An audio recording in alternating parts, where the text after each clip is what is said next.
I thought I would share a little bit of a kit I pulled together to work on this album. I'm not usually much of a kit person because I like to pull things as I need them. I have most things in my space organized by color or a specific theme or designer, so I kind of know where I want to go. But I thought for this one it would be fun because I'm kind of completing it as a whole rather than spread to spread to pull together just a few different things that I wanted to use throughout, and then that'll give me a jumping off point like the cards to go into my stash and find a few other things. So I am going to, for this project, arrange it in one of these Fajala IKEA boxes. And it is cool because it's a 6x12 album, so it fits right in the back there.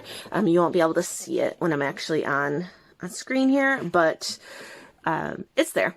So it's all kind of tucked away in here while I'm working on this. And then when I get bored of this kit or, we're done with some class content, I can put it all back away and the album will go away, and then I'll, just keep going as I go. But for now, I thought I'd pull a few things. It looks a little bit like chaos, but it's actually just a handful of themes of things I really want to use throughout this album because they'll fit the vibe of it or the colors, that kind of thing. So the first thing I did was I pulled all of my Jane tile alphabets. Oops, that one's not even in this case. So these are super fun. I have a bunch of colors of them now. I keep them in rainbow order. Nothing too exciting.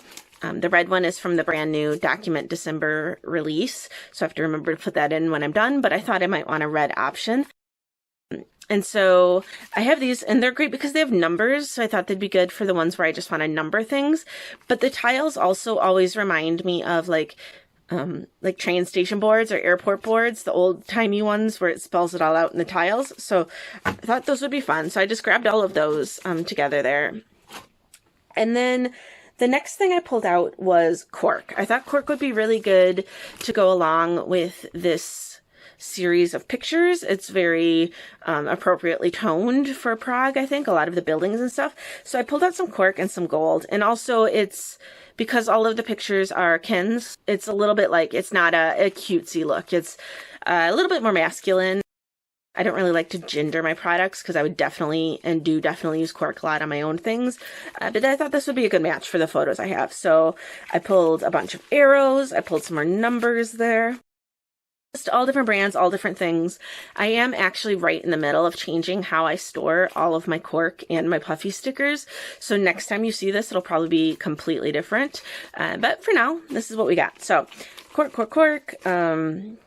Leave those for now, so I'll just pop these into our little storage box here. Sorry that you get a lot of view of my arms. I also have this little container here that's all of my leftover LE Studio cork. I will post the link down below. It's an affiliate link. I'm on the design team, so just a heads up on that.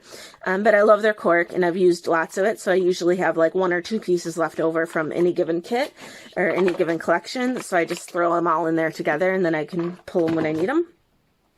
Let's put those maybe back in here.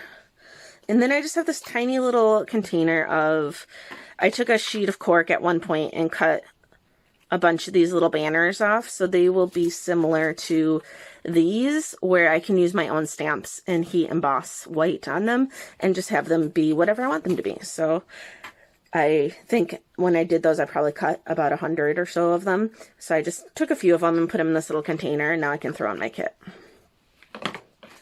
So I also have these super old mistable canvas covered cameras. I love these. I think I've had a few packs. This is all I have left. And I use them on everything. And I usually just use them in the white canvas. I like the texture of it. I think it's really fun.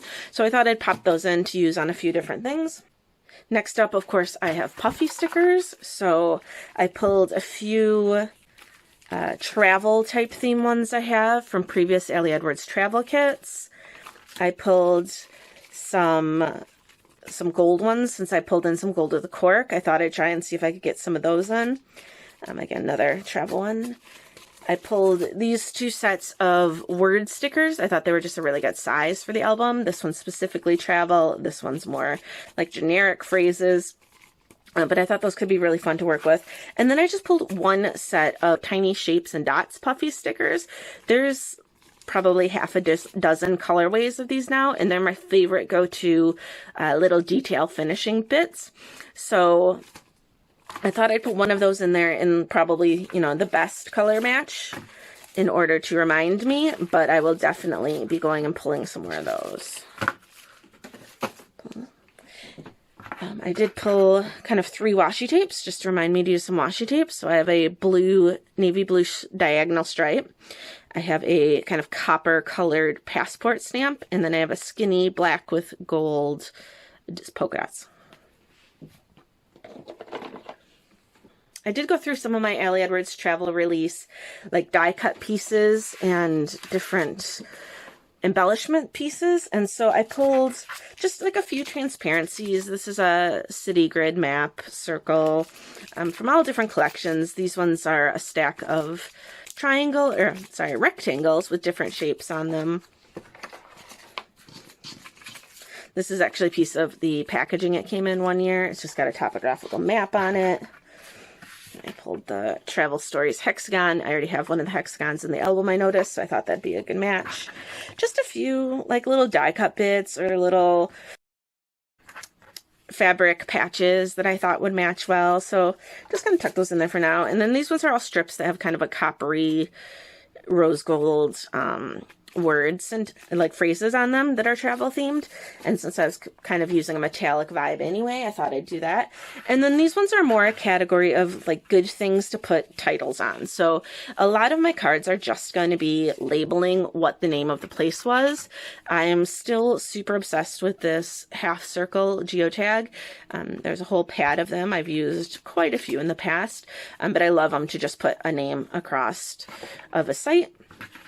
And then we have some of these like smaller pieces and a couple like die cut pieces and things. So I just pulled out anything that I thought might be kind of useful to get me started and stuck them in here. Things I haven't pulled stamps, which I use a lot of, and I mix and match. I almost never pull like one stamp set and just use that on a page. I'll pull, you know, a ton. I find stamping and cork particularly, I find to be good things to use for balancing a page, because they're more of a technique or a material, maybe even a texture, rather than a specific embellishment for me. So for instance, if I'm using cork, I could use, you know, especially these ones that have the white on it, I could use a couple arrows, but also, you know, one of these somewhere else and just kind of move it on. They don't have to be the same shape. They don't have to be the same size or whatever. They just do a really good job of coordinating across the page by virtue of being cork. And I feel similarly about stamping.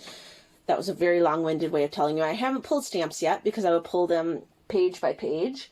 And then probably also some things like puffy stickers, alphabets, that kind of thing. I'll definitely just pull as I needed them. That kind of wraps up where we are starting with the supplies. It's really fun to kind of see a good roundup of what I want to use just here in the box together. And I'll be back next week and we'll start making pages. So I decided to go ahead and pull one more supply to kind of jumpstart here. And I pulled my Allie Edwards Studio Calico inked brand labels. Labels are another thing that I'm in the middle of drastically changing how I store. But for now, these ones are actually where I've been keeping them, which is just this kind of cheapo photo. I think it was actually marketed from a craft store as a sticker book, but it's essentially just a little bit taller on each side than 4x6, and just a little pocket album. So this is where I've been storing them, mostly by color. I liked this version because there was a way you could put, like, if you've cut them out or you have extra ones, these little loose bits here. So I just, yeah, I'll give you a quick flip through this. I'm just going to stick the whole book into the kit right now. You can see I have a lot of these beige ones, and I'm 100% okay with that. Just different colorways collected over the years, different kits, different collections. Some of them are Allie, some are Studio Calico. Was for a little while in getting the Studio Calico color theory kits, and so, you know, there's labels for those, tons and tons.